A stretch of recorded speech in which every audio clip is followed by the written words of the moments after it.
Good morning. This is Akashvani. I am VC Pramod with the World News.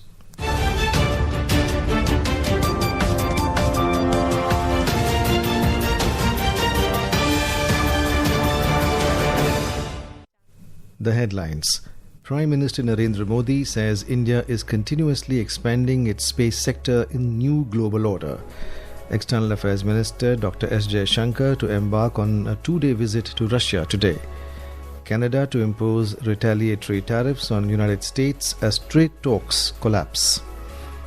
Cargo ship with 24 crew members sinks in Bay of Bengal off Odisha coast. Indian Coast Guard and Navy launch rescue operation. And in cricket, second and final test match of the series between India and host Sri Lanka underway in Colombo. Prime Minister Narendra Modi has said India is continuously expanding its space sector in the new global order. Mr. Modi extended his greetings on the occasion of National Space Day today. Sharing a video on his social media handle, Mr. Modi said Gen Z engineers, designers, coders and scientists are creating new technologies. He also noted that India's private space talent is creating its own unique identity across the world. The Prime Minister said that India's space sector is a magnet for global investors. He said that India has resolved to become a developed nation by 2047 and the space sector will play a pivotal role in realizing this vision. हम सब ने मिलकर 2047 तक भारत को विकसित राष्ट्र बनाने का संकल्प लिया। इस संकल्प को सिद्धि तक पहुंचाने में स्पेस सेक्टर की भूमिका बहुत बड़ी है। प्रोपल्शन सिस्टम हो, कंपोजिट मटेरियल्स हो, रॉकेट स्टेजेज हो, सैटेलाइट प्लेटफॉर्म्स हो, भारत का युवा आज उन क्षेत्रों में काम कर रहा है जिनकी कुछ साल पहले कल्पना भी संभव नहीं थी। भारत का प्राइवेट स्पेस टैलेंट पूरी दुनिया में अपनी अलग पहचान बना रहा है। आज ग्लोबल इन्वेस्टर्स के लिए भारत का स्पेस सेक्टर एक अट्रैक्टिव डेस्टिनेशन बन रहा है। External Affairs Minister Dr. S. Jaishankar will undertake a two-day official visit to Russia beginning today.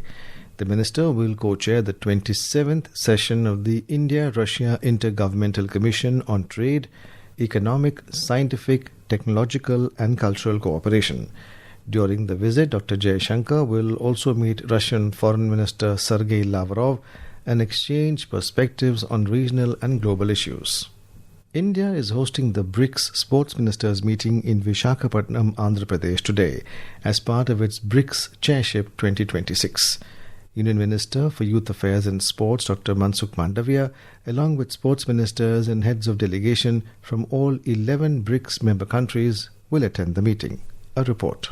The BRICS Sports Minister meeting is aimed at strengthening cooperation among BRICS countries through sports and fostering closer people-to-people ties. The discussions will focus on traditional and indigenous sports, sports technology and sports manufacturing. The meeting will also feature country statements by representatives of all 11 BRICS member countries, bilateral meetings and cultural engagements. The meeting is expected to conclude with the adoption of the BRICS Sports Joint Declaration. As part of the program, the BRICS Friendship Cycling event was held early this morning to promote the spirit of friendship, solidarity and cooperation among the participating countries. The BRICS Youth Ministers meeting concluded in Visakhapatnam yesterday with the adoption of the BRICS Youth Ministers Joint Statement. Allu Murli, Akashvani News, Visakhapatnam. A Panama-flagged cargo ship with 24 crew members, mostly Chinese on board, sank in the Bay of Bengal yesterday. Officials said the ship sank about 240 nautical miles off the Odisha coast. 20 of the crew members on the ship MV Ocean Winner were Chinese, 3 Myanmarese and 1 Bangladeshi. The ship was heading to Singapore carrying 72,100 metric tons of iron ore fines from Odisha. It had left the Paradip coast on the 20th of this month. Indian Coast Guard and Indian Navy have launched a rescue operation. So far, 2 persons have been rescued from the waters. This is Akashvani. You are listening to World News. We bring you the top international news and updates from around the globe. Canada will impose retaliatory tariffs on United States as trade talks collapse. Canadian Prime Minister Mark Carney has said that Canada will match the United States' new tariff dollar for dollar to protect Canadian workers, farmers, families and businesses after trade negotiations between the two countries collapsed. In a social media post, Carney said, "For over a year, Canada has worked intensively and in good faith with the United States to negotiate a new comprehensive trade deal." Carney further said he had instructed Canadian negotiators to return to Ottawa after over a year of discussions with Washington, adding that Canada could not accept the offer made by the United States. The Canadian Prime Minister added that Ottawa would announce details of retaliatory tariff measures in the coming days. With Sanyukta's report, Jigyasa Pandey for World News. More than 70 British parliamentarians have written to the UN Secretary-General Antonio Guterres urging intervention over the worsening situation in Pakistan-occupied Jammu and Kashmir (POJK). They have called for an end to the bloodshed caused by Pakistani forces and measures to protect civilian lives. The appeal comes amid the escalating violence and abuses in the occupied territory, where hundreds have been killed and injured in a brutal crackdown by Pakistani forces. The region also remains under a strict blockade, curfew and a total communications blackout. The lawmakers also appeal to the UN to press Pakistani authorities to end arbitrary arrests, ensure due process and access to legal representation, and facilitate appropriate access for independent human rights observers in the occupied territory. Human rights body Baloch Yakjehti Committee (BYC) has strongly condemned the drone attack by Pakistani forces on civilians in Balochistan's Mastung district, describing the incident as state terrorism. The remarks came after a drone strike hit an orchard in the Khadkucha area of Mastung on Friday, killing 4 workers on the spot and injuring 3 others. The attack came just days after the Pakistani Air Force reportedly carried out indiscriminate bombardment in residential areas in the Gidar area of Balochistan's Surab district, killing more than 30 civilians, including women and children, and injuring several others. The rights body noted that the use of fighter jets, drones and other military forces against ordinary civilians in Balochistan exposed the Pakistani policy of carrying out the indiscriminate massacre of the Baloch people solely on the basis of their identity.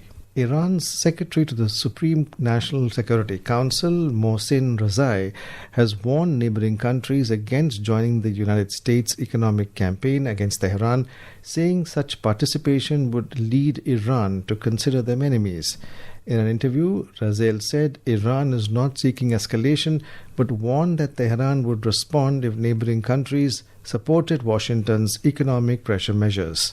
He further warned that Iran could block oil imports from the Persian Gulf and the Strait of Hormuz if regional countries join the US campaign. A moderate earthquake with a preliminary magnitude of 5.9 rattled eastern Japan, including the Tokyo area early today. The country's meteorological agency said there was no danger of a tsunami. More than 20 people were injured. According to Japan Meteorological Agency, the quake occurred in the southern Ibaraki prefecture at a depth of 70 kilometers. In cricket, India was 17 for no loss against host Sri Lanka in the second and final test of the series in Colombo when reports last came in. Earlier, India won the toss and opted to bat. India have made one change to their playing 11, with seasoned Madhya Pradesh all-rounder Saraj Jain making his test debut. Kuldeep Yadav has been ruled out due to an infection. And now, before we close, here are the highlights of the bulletin. Prime Minister Narendra Modi says India is continuously expanding its space sector in the new global order. External Affairs Minister Dr. S. Jaishankar to embark on a 2-day visit to Russia today. Canada to impose retaliatory tariffs on United States as trade talks collapse. Cargo ship with 24 crew members sinks in Bay of Bengal off Odisha coast. Indian Coast Guard and Navy launch rescue operation. And in cricket, second and final test match of the series between India and host Sri Lanka underway in Colombo. And that is the end of this World News Bulletin.